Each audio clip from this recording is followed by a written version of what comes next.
It was September 19th, 1999, and 48-year-old Susan Fassett just knew in her bones that her own personal day of reckoning was coming.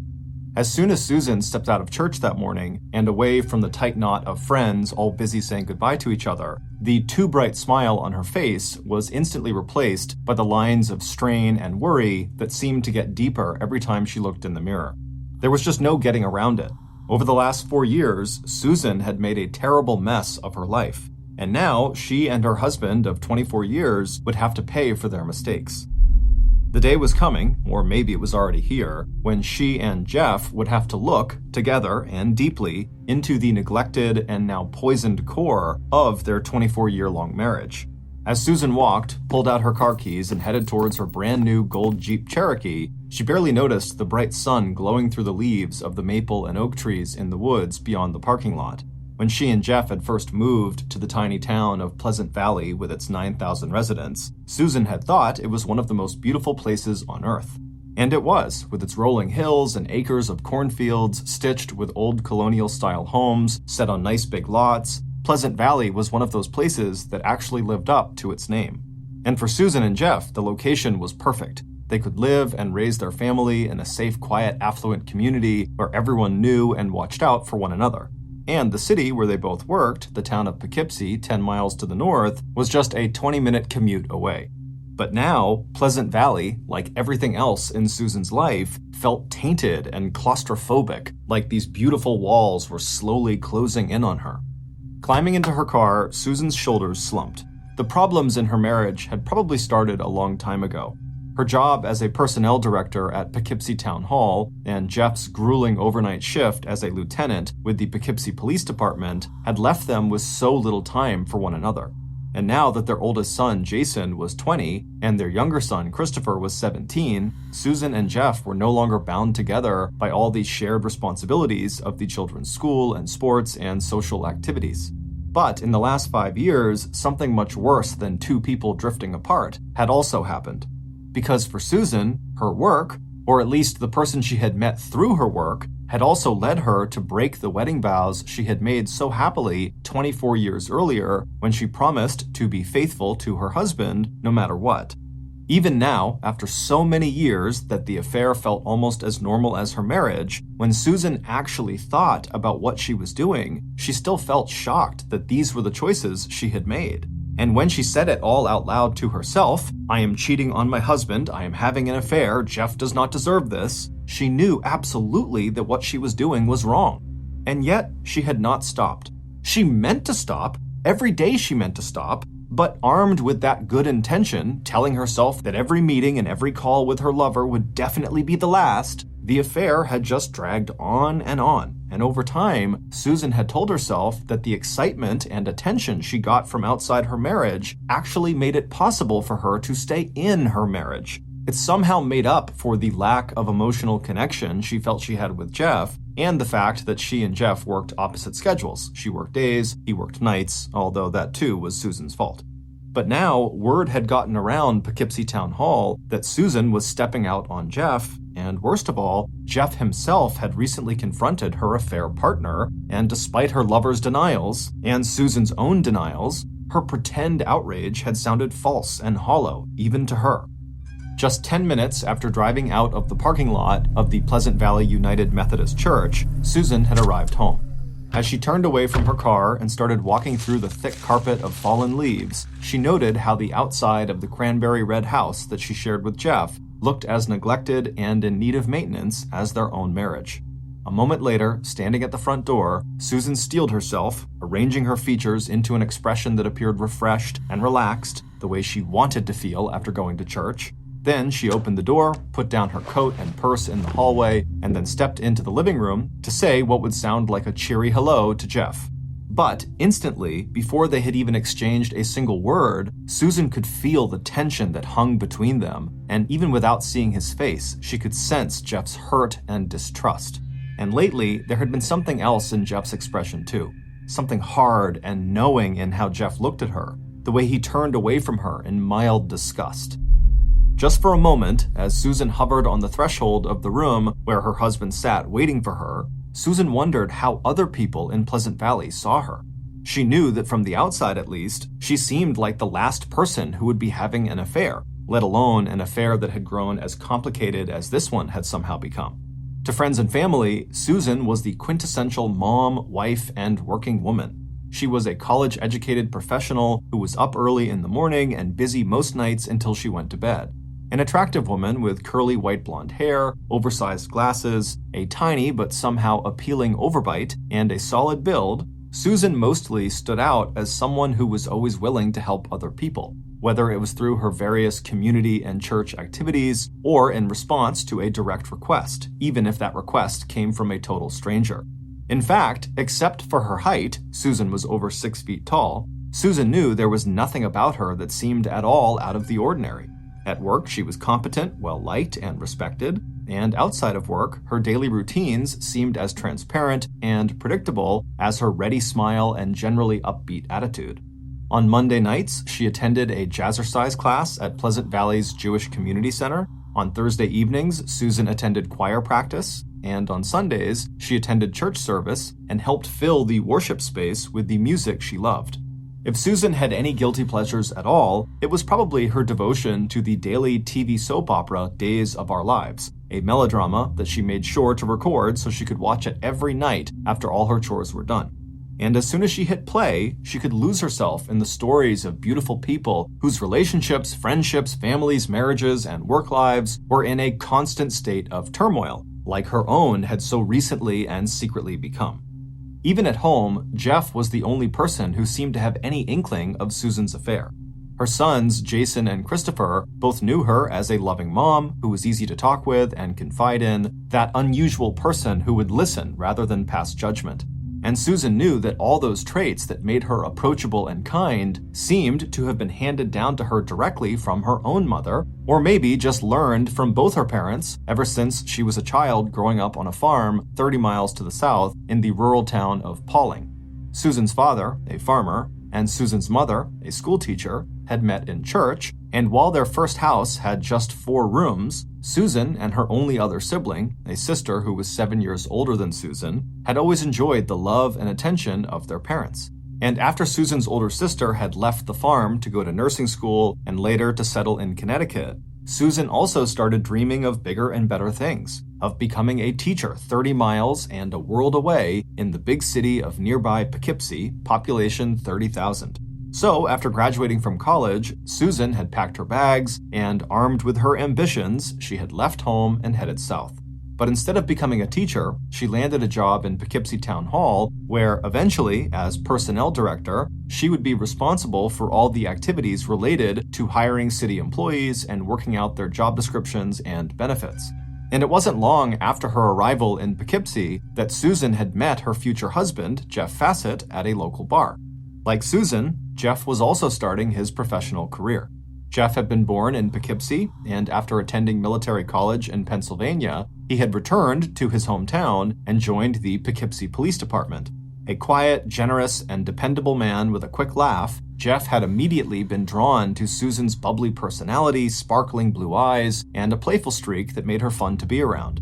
And when Jeff and Susan, so tall in her wedding dress and heels that she could look squarely into Jeff's eyes, promised to, quote, hold from this day forward for better, for worse, for richer, for poorer, in sickness and in health, to love and to cherish until parted by death, end quote, she had meant every word of those vows.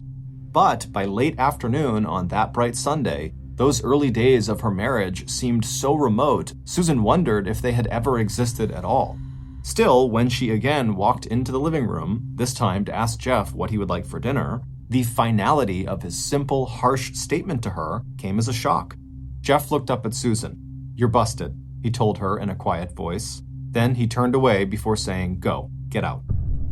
Susan's smile slipped from her face, but before she could offer any excuses or explanations, Jeff told her that he didn't need her confession to know that she'd been having an affair.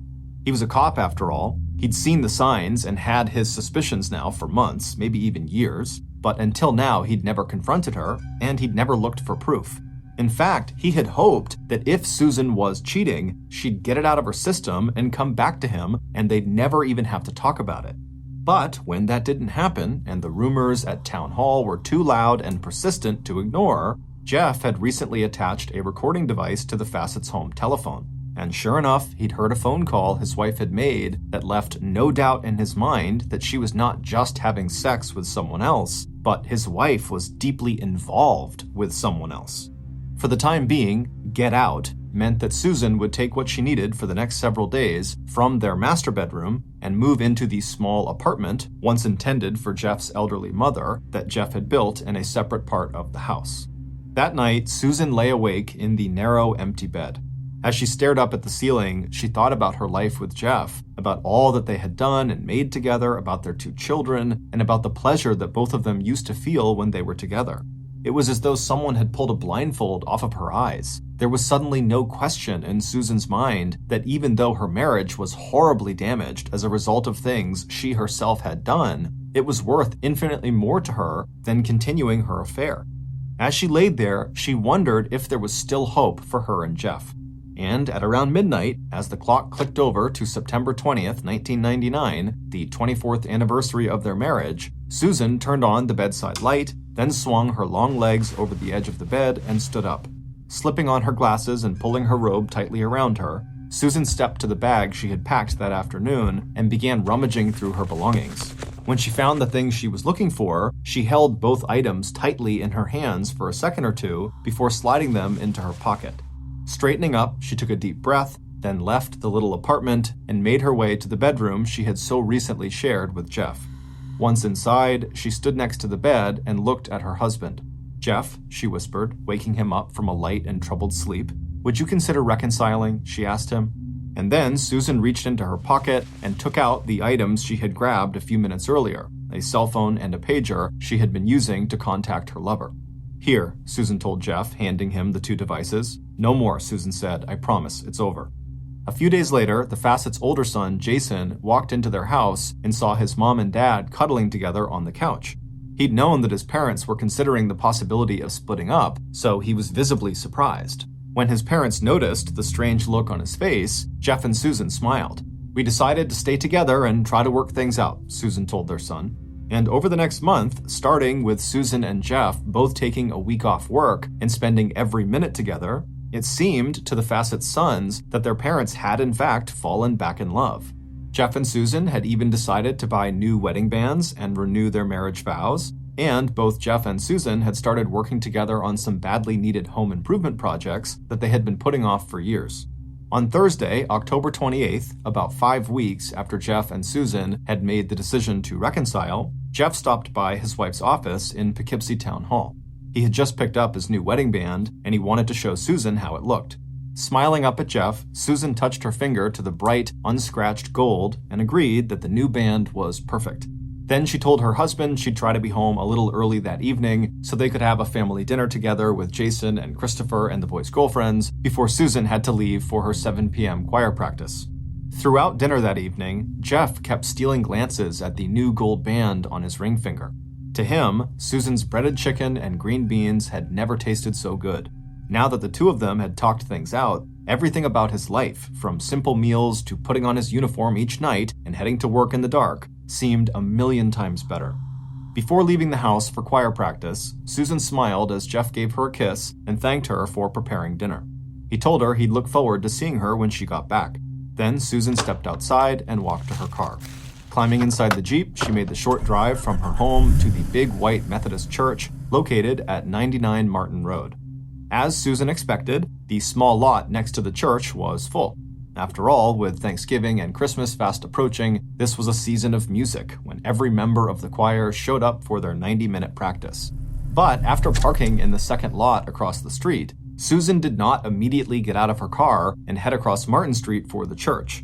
Instead, she sat for a moment inside the quiet Jeep and thought about the pager that she had not given to Jeff back on the night of October 19th when he had confronted her about her affair. Now, as she looked up at the simple white steeple and cross lit by the church floodlights, she considered the 5 calls she had made to her lover earlier that day. And all at once, Susan could feel her chest tighten with fear. She knew that there was just so much that any husband could forgive, and there were still things Jeff didn't know, things she could not let him know, things that made it very hard for Susan to do what she absolutely needed to do: end this affair. She thought back to the incident that had happened just as she and her family were finishing dinner that night. Jeff had glanced out the window and thought he had seen someone skulking in the shadows of the driveway.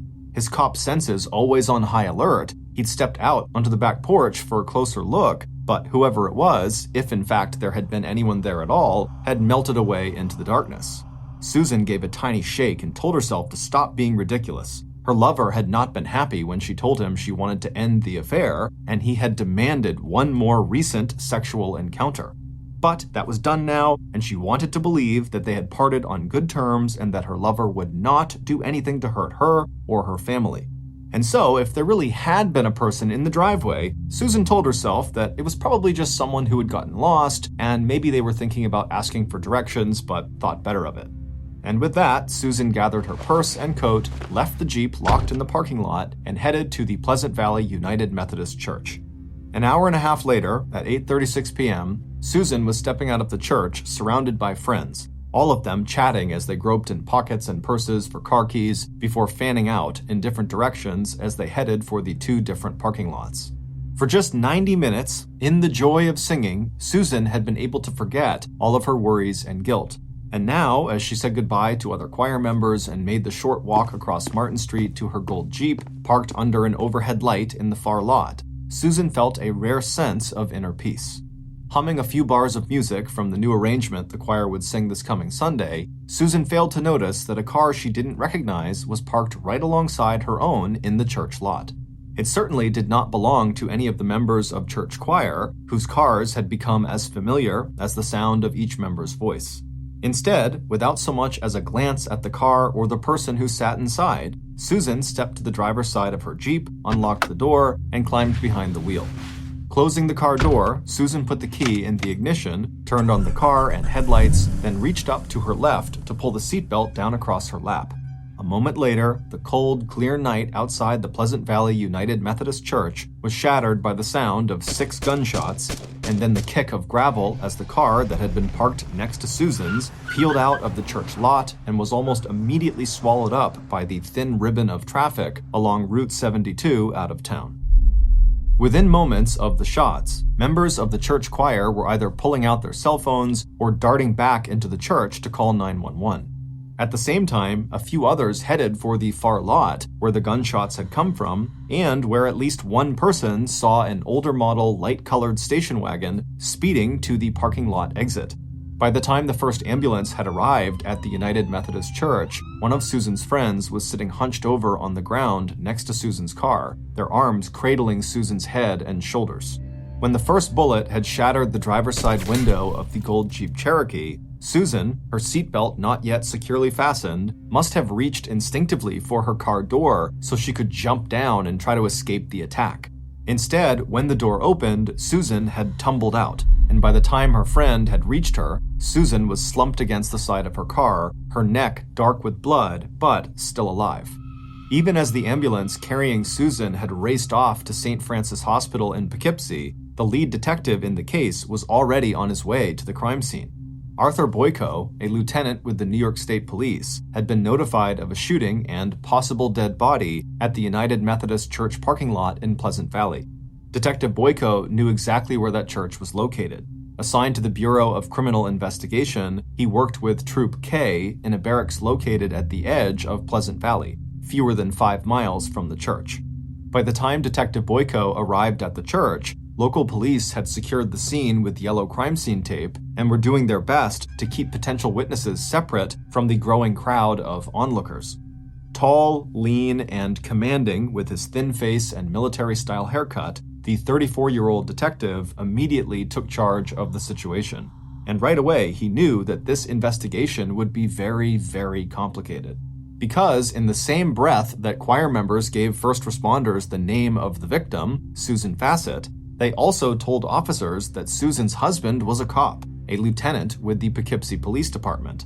Even before forming any first impressions of the crime scene, investigator Boyko knew that most murders and attempted homicides are committed by people close to the victim.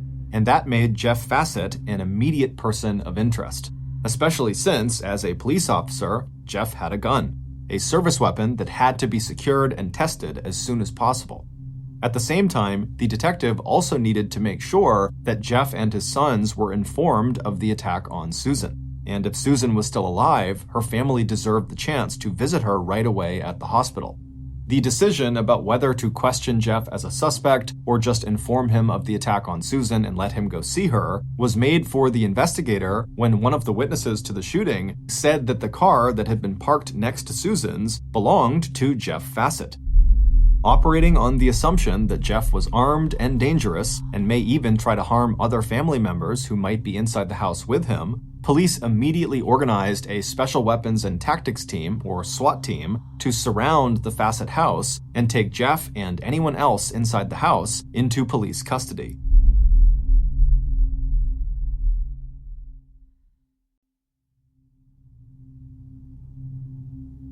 Meanwhile, back at the crime scene, Detective Boyko had assigned officers to carry out interviews with eyewitnesses, along with Susan's friends, neighbors, and co-workers at Poughkeepsie Town Hall. In making a close survey of the scene and hearing initial eyewitness accounts, the detective had also arrived at several important conclusions. As crime scene techs collected and photographed evidence and dusted for fingerprints, Detective Boyko had decided that this was not some random attack or attempted robbery. No one had taken Susan's personal belongings, including her purse, which were still in plain sight on the front passenger seat, and whoever had attacked Susan must have been lying in wait for her, which suggested that not only was Susan the specific target of the attack, but that her would-be killer knew something about Susan's routines and expected that Susan would be at that church that night for choir practice.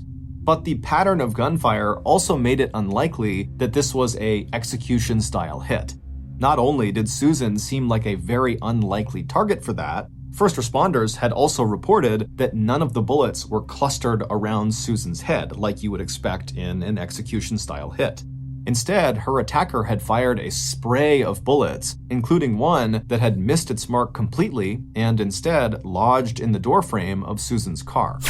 By the time police had Jeff, his two sons, and their girlfriends lying face down and handcuffed on the gravel driveway outside of the Fassett home, it was 11 p.m. and Susan had already died of her injuries.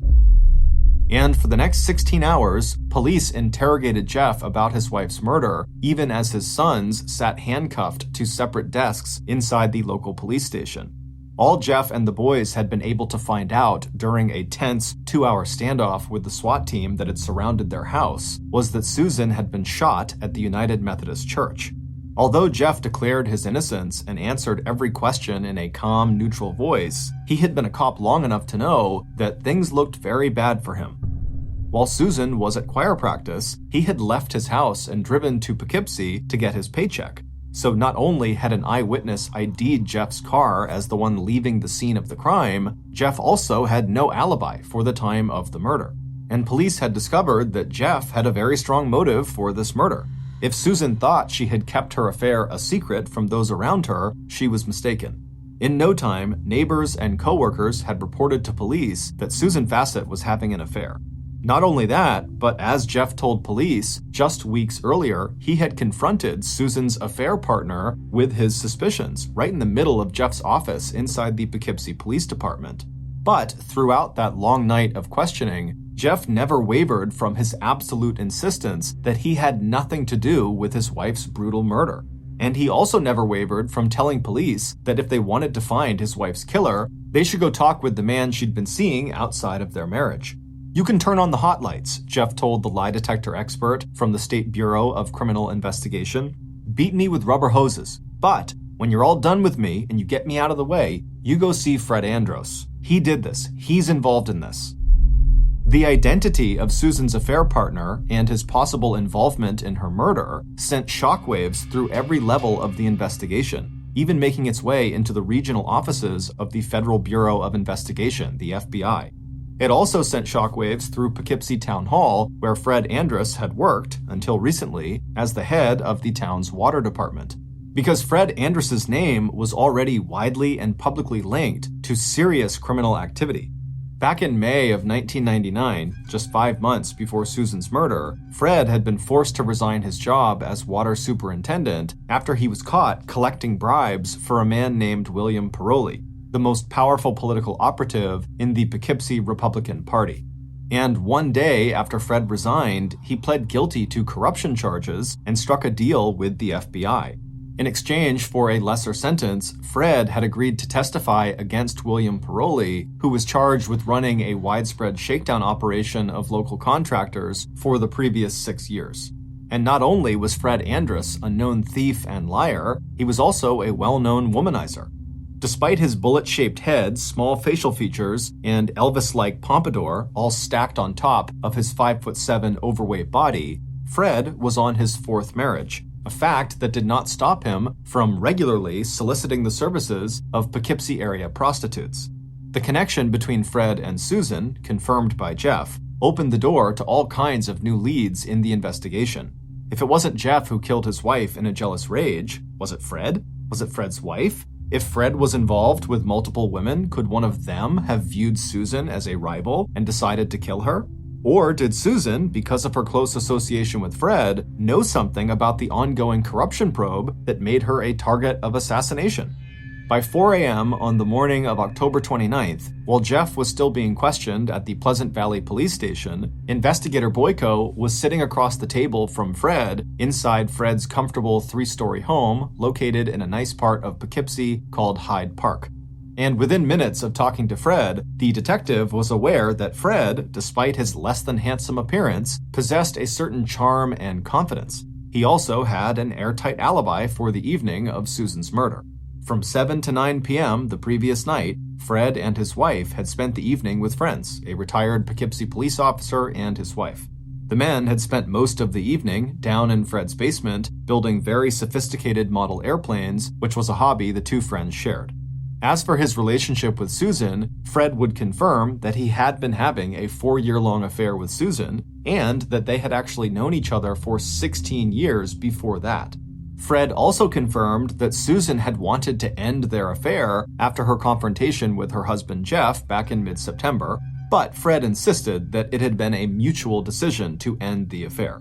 And when the two of them had broken it off back in September, Fred had made a full confession to his own wife, who had been generous enough to forgive him.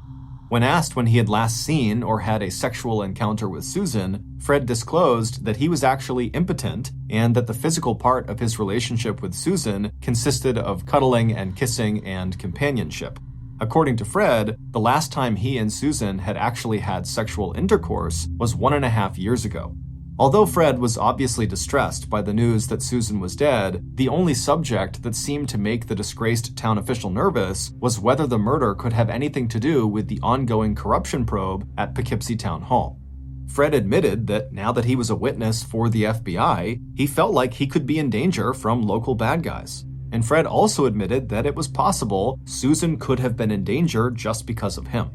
Contrary to what Detective Boyko heard, that Susan's affair with Fred seemed to be public knowledge, Fred insisted that he and Susan had kept their relationship a very closely guarded secret. It seemed like a small discrepancy, but one that the investigator knew he would have to follow up on. Meanwhile, detectives also began to collect all of the communication data, telephone, pager, cell phone, and email that belonged to the key figures in the case, including Susan, Fred, and Jeff. With the help of technology experts, investigators hoped to compile a picture of who was where and who was talking to whom in the days and weeks leading up to Susan's murder. The first break in the case came on October 30th, 2 days after Susan's murder.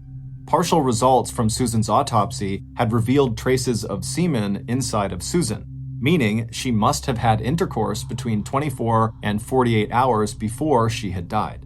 Hours later, Jeff was brought back to the police station where he told detectives that the last time he and Susan had made love was 4 or 5 days before she was killed. An analysis of the blood sample Jeff gave police, along with the results of a lie detector test he also agreed to take, confirmed Jeff's story. And after seeing pictures of Jeff's car, the woman who had placed his car in the church parking lot on the night of the murder also told police that she actually might have been mistaken. It might have been a different car. While police were still not willing to rule Jeff out as a suspect, they now knew that they had to find the man who had had sex with Susan within 2 days of her murder. Unfortunately, the problem with this new piece of physical evidence was that police simply had no other suspects aside from Jeff against whom they could match the semen sample. So, even though police had ruled Fred Andros out as the murderer, Detective Boyko decided it was still worth following up with him, as well as with Jeff, to see if either man could shed additional light on what was happening in Susan's life or in her past that might provide any clues to her murder. Because Fred had a solid alibi for the time of the murder, and police had no evidence that linked him to the crime, there was no legal way to compel Fred to give them a DNA sample so they could rule him out as the mystery man who last had sex with Susan Fassett. But when Fred declined the investigators' request for such a sample, there was nothing to prevent Investigator Boyko from inviting Fred to have lunch with him in a public place, and then for the detective to collect a DNA sample by pocketing the straw that Fred had used to sip from his cup of water. Besides, after hearing rumors that Fred regularly solicited sex from prostitutes, investigators had to wonder if Fred had been lying when he'd told them he was unable to have sex.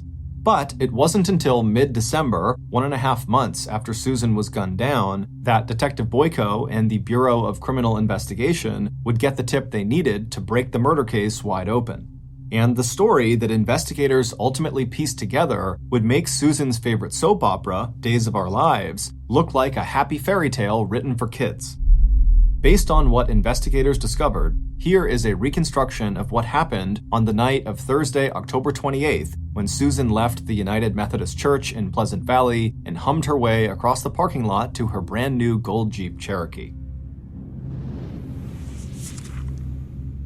As soon as the killer arrived at the church, they saw that their timing was perfect.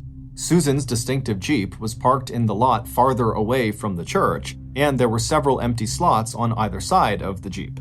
A moment later, the killer had backed the old Taurus station wagon with the fake license plates into the empty space next to the Jeep. Now, the front passenger seat of the Taurus was directly across from the driver's side of the Jeep. As the killer hoisted their bulky frame from the driver's side into the passenger seat, they put the passenger side seat back all the way so anyone looking at the Taurus would think the car was empty. Reclining in the dark, the killer tried to slow their racing heart. Earlier that evening, the killer had actually gone directly to Susan's house to see if they could get a clean shot at her while she was eating dinner with her family, or if she stepped outside alone onto the back porch. But the killer had barely made it halfway up the driveway before Susan's husband had suddenly come out the back door and begun to make a slow circuit of the house while calling out if anyone was out there. That had been even worse than what had happened 4 days earlier, on Monday, October 25th, when the killer had driven to the Pleasant Valley Jewish Community Center, intending to kill Susan there, but the center had been too crowded and Susan's car wasn't there, so the killer had just left. But now there was no turning back. It had been made very clear to the killer that Susan was not dead by the end of tonight, that very bad things would happen to the killer's own family. Closing their eyes in the dark, the killer could see the photographs spread out on the kitchen table in front of them. The killer's son, each sibling, each aunt, each stepchild, all pictured alone, all vulnerable to some terrible accident, including murder. It would be a shame if anything happened to them, the person sitting across the table had said in that low monotone that had somehow always sounded so threatening and dangerous. The choice was clear: Susan or the killer's own loved ones. And at 4 p.m. that afternoon, the killer was driving away from their home in the Catskill Mountains, 1 hour south to Pleasant Valley. Along the way, the killer stopped at a local Kmart near the Fassett home and bought shoes, a t-shirt, a black full-face ski mask, and a bottle of pain pills for the headache that now never seemed to go away.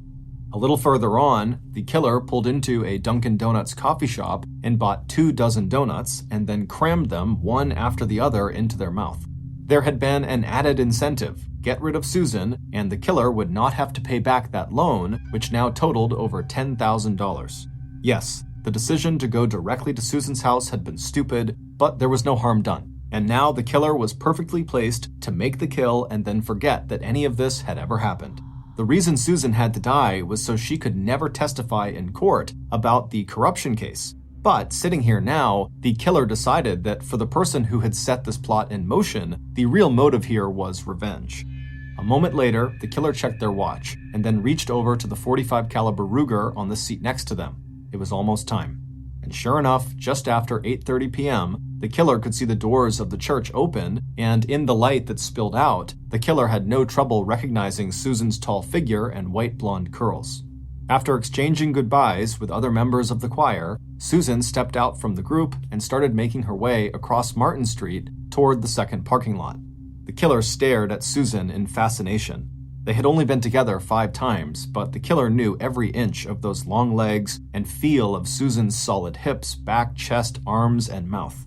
But aside from knowing Susan's body, the killer felt no connection to the woman they were about to kill. It wasn't like they had ever been in a relationship with one another. A minute later, and Susan had walked to the driver's side of her Jeep, opened the door, and tossed her purse onto the passenger seat. The killer lay back, still reclining, until Susan had climbed into the Jeep and started the engine.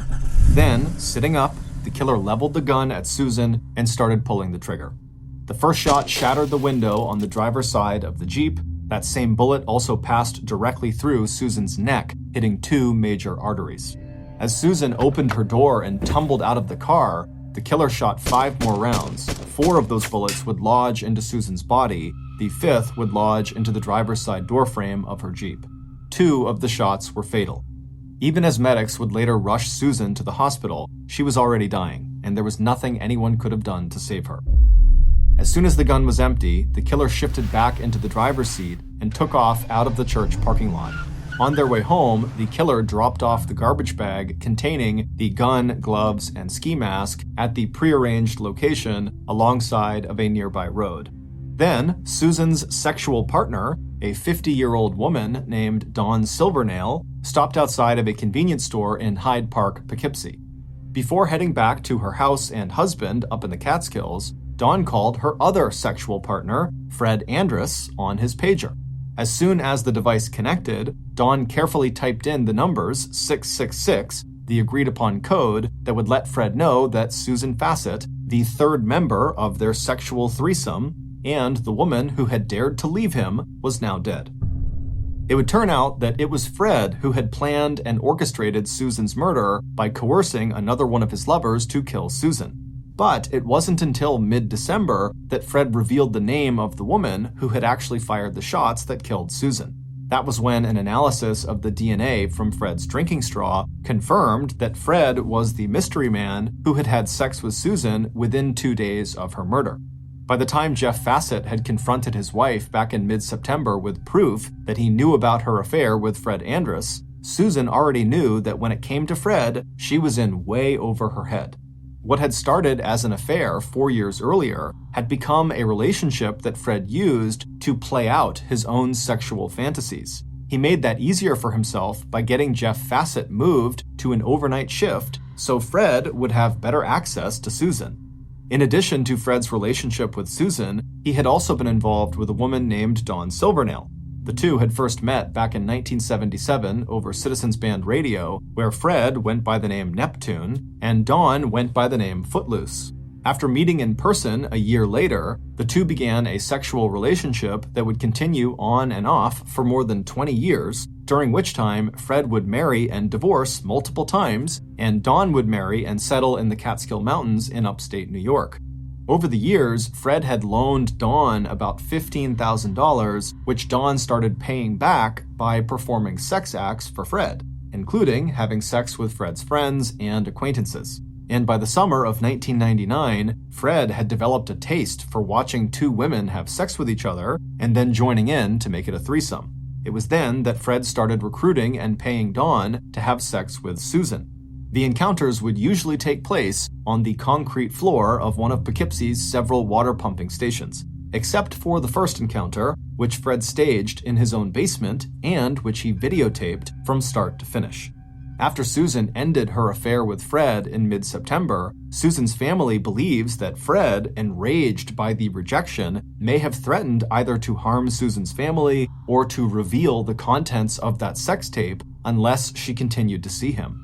Once Fred was confronted in mid-December by investigators who now had proof that Fred had been lying to them all along about his involvement with Susan, Fred tried to save himself by pointing the finger at Dawn and insisting that Susan's death was the result of a lover's quarrel between the two women. But when interrogated by police, Dawn eventually laid out every detail of the murder plot devised by Fred Andrus and handed over to police the gun she had used to kill Susan. And Dawn's story would be backed up by an analysis of phone and pager records belonging to Fred, Dawn, and Susan. The data showed that Dawn had called and talked with Fred several times on the day of Susan's murder, and that Dawn had paged Fred from the convenience store near his home shortly after she had committed the murder. According to Dawn, Fred had insisted that Susan had to die so she could never testify against him in court about his involvement in the Poughkeepsie corruption scandal. Except that federal agents insisted that Susan had no involvement in that corruption probe and no information that could affect the case one way or another. But before police could arrest Fred, there would be one more unbelievable twist to this bizarre and tragic crime. On December 30th, 1999, 2 months after Susan's murder, police were inside the Andrus house executing a search warrant when they heard a single gunshot up in the attic. Realizing that he would be prosecuted for murder, Fred had attempted suicide by holding a gun to his chin and pulling the trigger. But instead of traveling up into his brain, the bullet glanced off the bone in Fred's jaw, and instead of killing him, it blew away the lower part of his face. Fred would survive the self-inflicted injury, and on February 23, 2001, he was found guilty of second-degree murder and conspiracy in the first degree in the death of Susan Fassett. The two charges would carry a combined prison sentence of 50 years to life. On March 16, 2001, Dawn Silvernail, who had accepted a guilty plea in exchange for testifying against Fred Andrus, was sentenced to 18 years to life for killing Susan Fassett. 1 year and 9 months into his prison sentence, at the age of 63, Fred Andrus died of an apparent heart attack at the Clinton Correctional Center in New York. Dawn Silvernail was released from prison after serving 16 years. She died 3 years later at the age of 70. Susan's husband, Jeff Fassett, remarried 5 years after Susan's death, and 2 years later retired from the Poughkeepsie Police Department.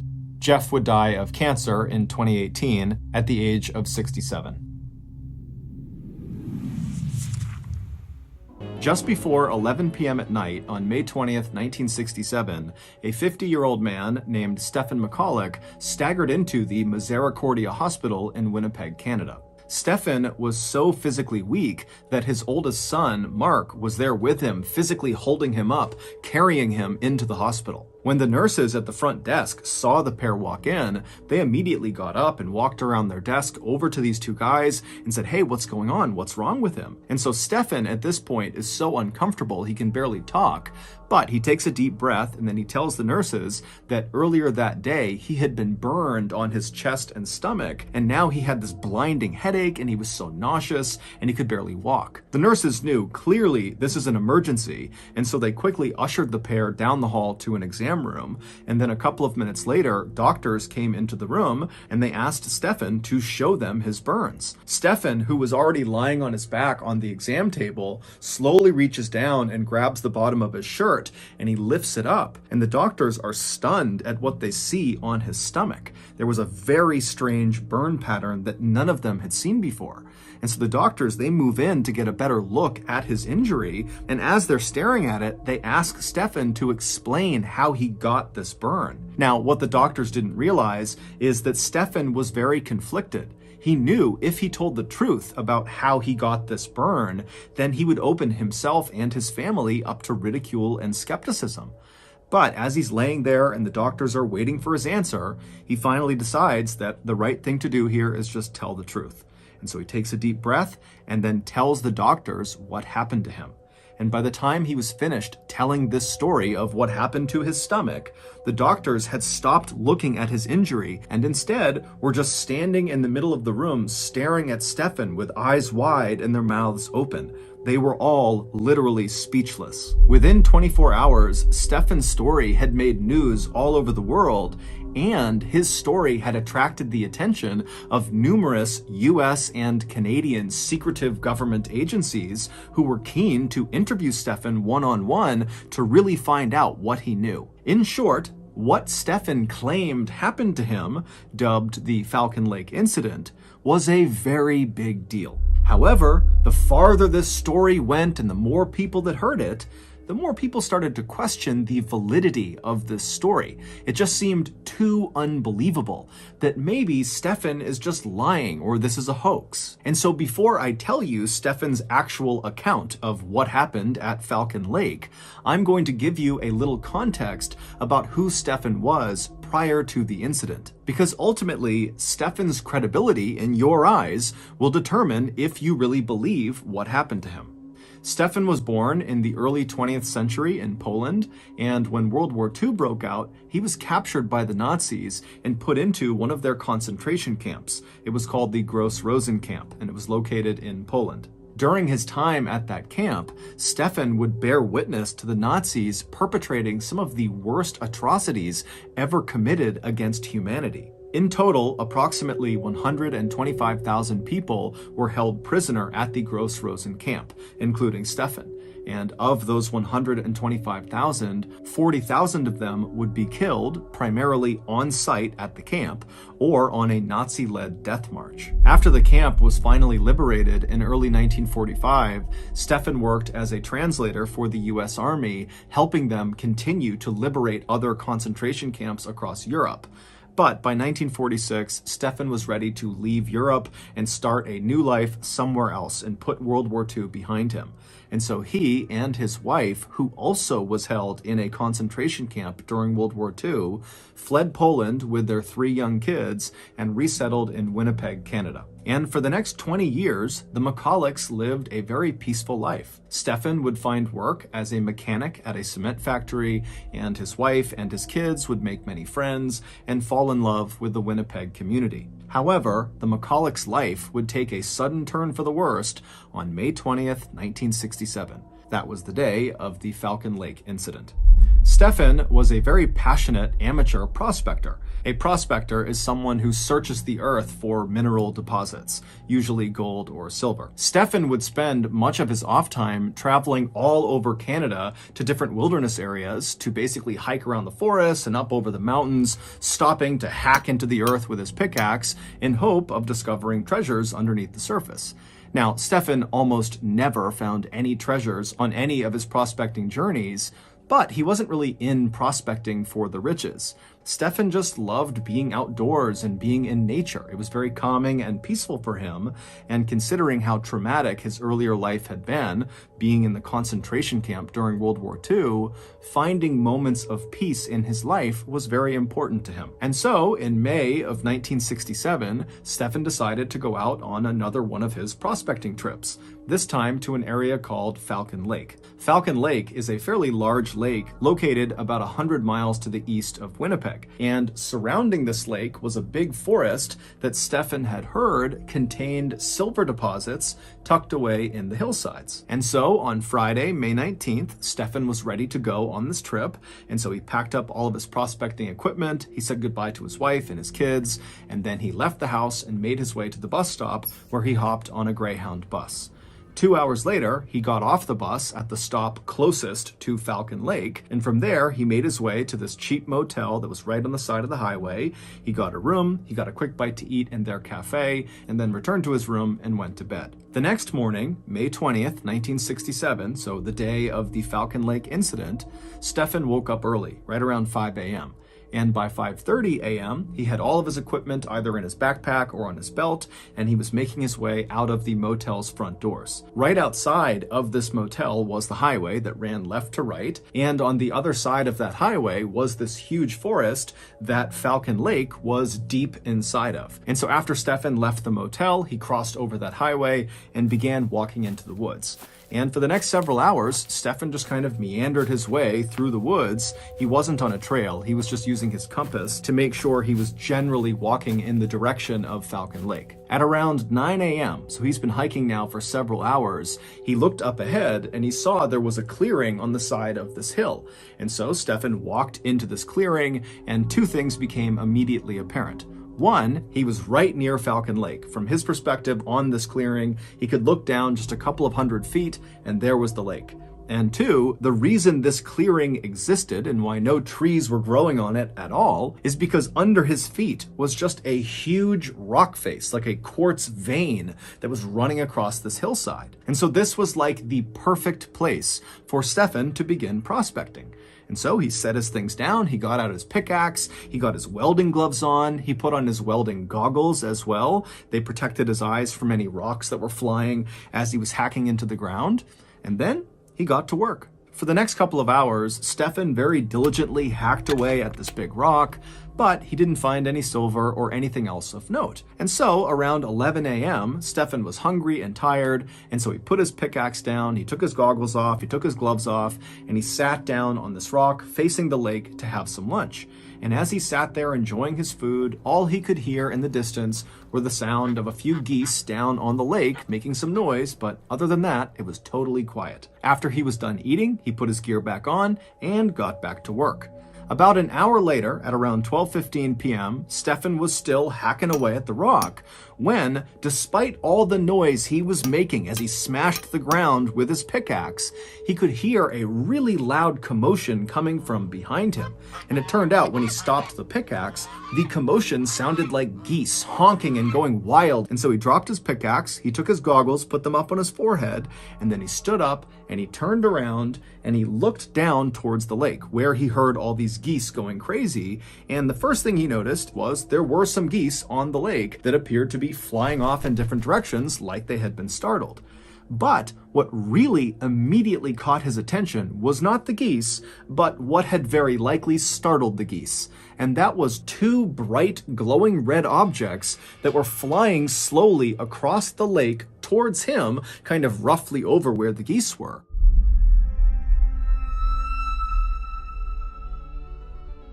Yesterday, my pet frog, Seagull Lung, and I went to the frog park. And as I watched old Lungy gallop over to his other frog friends to join their game of Hi-Li, I noticed something very distressing. Poor old Seagull Lung was the only frog not in a Halloween costume. And so immediately my parental instincts kicked in and I sprinted over and ripped old Lungy off the Hi-Li field. And then before long, we were speeding home at over 100 miles per hour where we crashed into the front of the house. And then after climbing out of the twisted steel and wreckage, me and old Lungy hobbled over to our steam-powered laptop, and after getting that bad boy fired up, I was on the internet looking for the best Wolverine costume for frogs money could buy. But as I was browsing, I got hit, by a pua, Luckily, old Lungy slapped me right in the coccyx and said, "Papa, tu vois, NordVPN." Papa, tu dois avoir.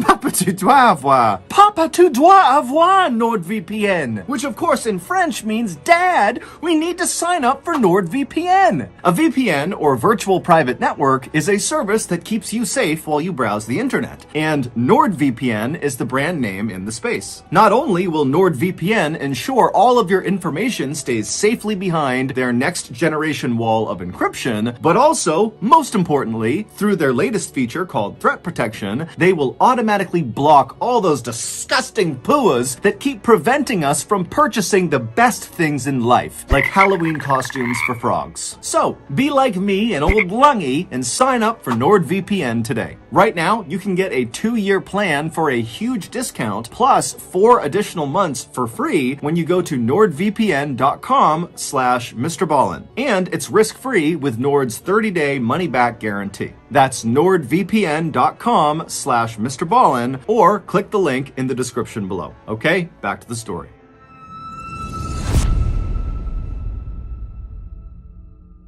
And now these objects, they were cylindrical. They appeared to be about maybe 30 or 40 feet wide. They didn't have any sort of emission coming off of them. They weren't making any noise. They were just kind of slowly making their way over towards where Stefan was. Now, as Stefan is watching this happen, he wasn't fearful. He assumed those have to be military aircraft.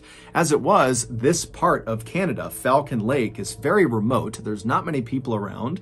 And so logically, it made sense that perhaps there's a military that's doing training exercises in this area. And so feeling much more intrigued than fearful, Stefan just continued to watch as these red aircraft got closer and closer to his side of the lake. And then when these two craft were about 200 feet away from where Stefan was standing, they came to a stop and they were just hovering in the air. And then one of the craft suddenly turned orange and began going up into the clouds, and then at some point just vanished. And then the other craft, instead of going up, just continued descending very slowly, now very clearly towards this open rock face that Stefan was standing on. Now again, Stefan was totally convinced that these were military aircraft, conducting some sort of exercise, and so he's not fearful. He is just intrigued by what he's seeing. And in fact, by this point, he had convinced himself that this second aircraft that was now coming down to land on these rocks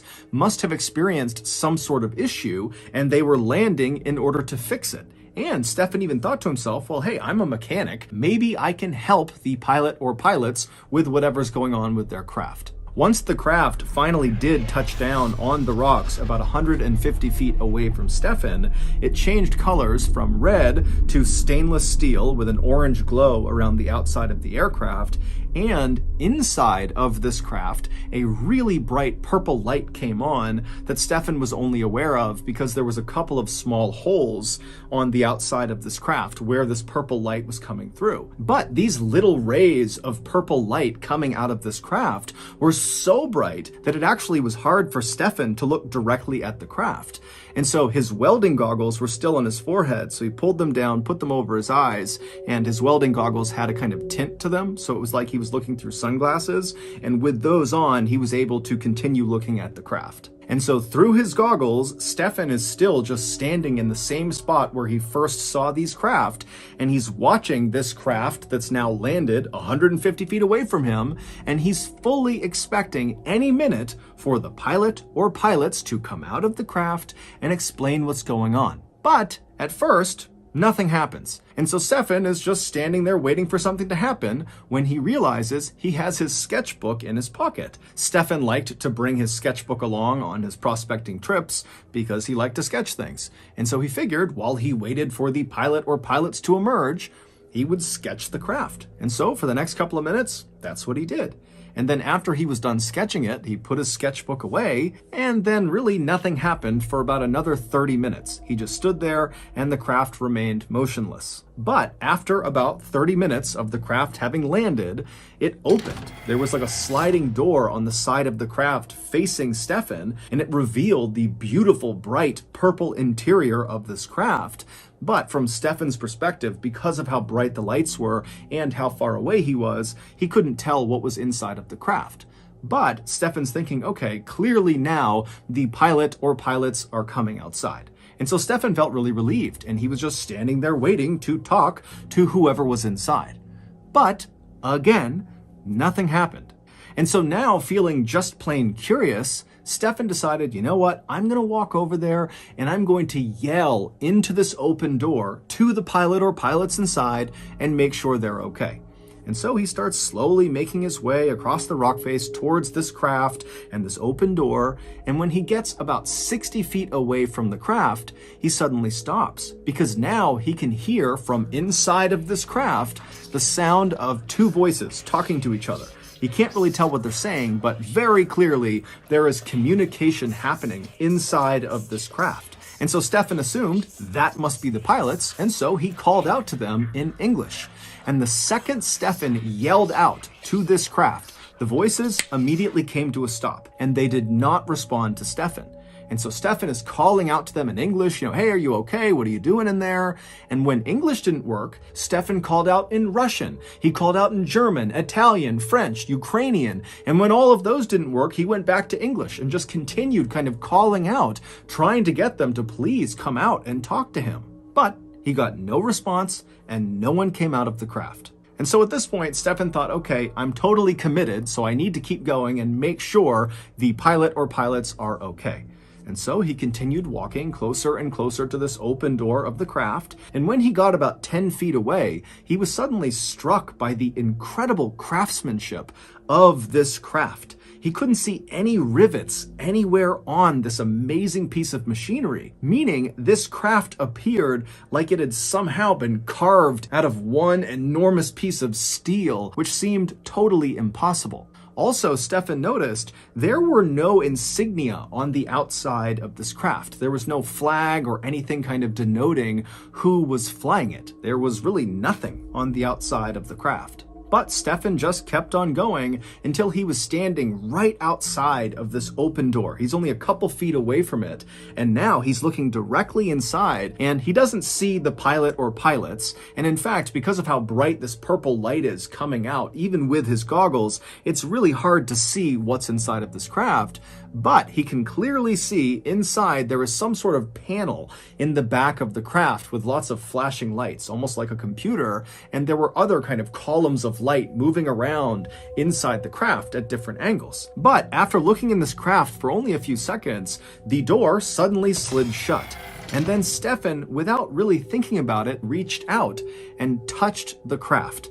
And the second he did that, two things happened. One, the hand that he touched the craft with, he was wearing a big welding glove, and the second he made contact with that craft, the leather glove began to melt. Not even catch on fire, it just instantly began to melt.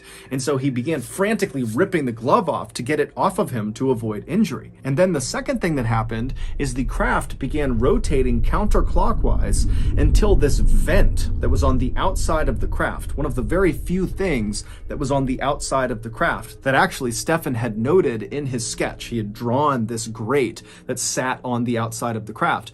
This grate rotated around until it was aimed directly at Stefan. Now, to picture this grate, picture like a vent you would see inside of a building where air conditioning blows air out of, right? It's kind of like that same size, the size of a license plate on a car. And instead of there being vertical slats along the vent, like you would see with an air conditioning vent cover, on this vent, on this craft, it was like a checkerboard pattern with little buttonholes all over this vent. And so Stefan is looking at this vent, and then suddenly something shoots through the vent, like an explosion that hits him square in the chest and lights him on fire. His shirt is literally in flames, and so Stefan is frantically trying to rip off his shirt. He throws it on the ground, he's stomping the flame, and as he's doing that, he looks up and sees this craft has somehow immediately shot into the sky and is now disappearing into the clouds. Now, Stefan had no idea what just happened. All he knew is his chest and his stomach now hurt tremendously. But before he could deal with that, he developed this unbelievable headache. He suddenly felt so nauseous, and he felt delirious, like he was drunk. Trying not to panic, Stefan, who now is shirtless and badly burned, he ran over and grabbed some of his things, and then he began heading back into the woods to make his way back towards the motel. It would take him several hours of stumbling through the forest, stopping periodically to vomit, but he would eventually reach the highway, he would cross over, and he would make his way into the motel right around 4 p.m. And when he got there, he made his way into the cafe, and he asked the staff if they knew where the nearest doctor was. These staff members would later tell investigators that when Stefan came tumbling into the cafe without his shirt on, looking totally horrible, they assumed he was drunk. But after talking to him, he didn't smell at all like alcohol. Instead, he reeked of this horrible sulfur smell. The staff would tell Stefan that the nearest doctor was 45 miles away. And so at this point, Stefan decided his best bet was actually to just get on a bus and go back to Winnipeg, where his family could take him to the nearest hospital. And so somehow, Stefan managed to make his way to the bus stop. He hopped on a Greyhound bus, he went to Winnipeg, and then his oldest son, Mark, met him at the bus stop and practically carried him into the hospital. The very strange checkerboard burn pattern found on Stefan's abdomen, where he claims this craft turned its vent and fired on him, were determined not to be thermal burns, meaning he didn't get them from something hot touching his skin like everyone initially suspected. Instead, they were determined to be chemical burns, but literally no one, doctors, scientists, government agencies, no one could figure out what chemical actually burned his skin. In fact, no one was ever able to actually identify what was causing all of these ailments that Stefan was complaining of, from the headache to the nausea to the weakness to these burns. And he was tested for basically everything from radiation poisoning to very common ailments and illnesses, and everything came back negative. Experts would go out to Falcon Lake, to the area that Stefan described seeing this craft, and sure enough, they would find an open rock face, and right around the area that Stefan described was this circular burn pattern, as if something had been perched right there that shot some sort of exhaust into the ground, and the area around this landing site was determined to be highly radioactive, although it is assumed that the reason that area is radioactive is because there is a vein of radium that runs underneath the rocks near the area. However, what no one could explain away were the 3 identical pieces of what looked like metal, which actually turned out to be a very rare type of silver, that were located near this burn circle. Now, even though the Falcon Lake area was known apparently for having silver deposits up in the hillsides, this silver, these 3 pieces of silver, were not from the hillsides of Falcon Lake. This silver was heavily manufactured. Someone, something, some machine had manipulated the metal to bend and be cut in a very particular way. And all 3 of these pieces of very rare silver were highly radioactive. They would also find traces of this very rare type of silver that seemed to have seeped into some of the loose rocks that were inside of that burned out circle, almost like the silver had melted into the rock. But despite these pieces of evidence that do seem to suggest that Stefan really did see some craft land on these rocks, and despite the fact that the US government and the Canadian government both thoroughly investigated this case and they were not able to debunk it, they basically said, well, something happened, but we don't know what.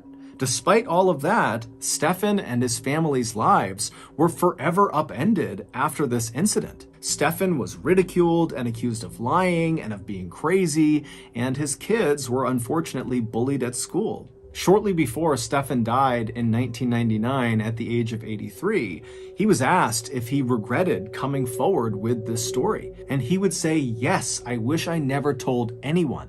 But he would also say, at the time, he really felt like he had a duty to tell the world about what happened. Stefan never changed his story, and he never came out and said, I think this craft came from another world, another planet, another universe. He just said, look, I think it was an experimental aircraft. That's it. He also never made a dime on this experience. If anything, he lost money because he paid to write a 40-page pamphlet that explained what happened to him, and then he left all these copies on his porch. So if news people showed up or if nosy neighbors showed up and had questions, he would just point to the stack of the books and say, take one and read it.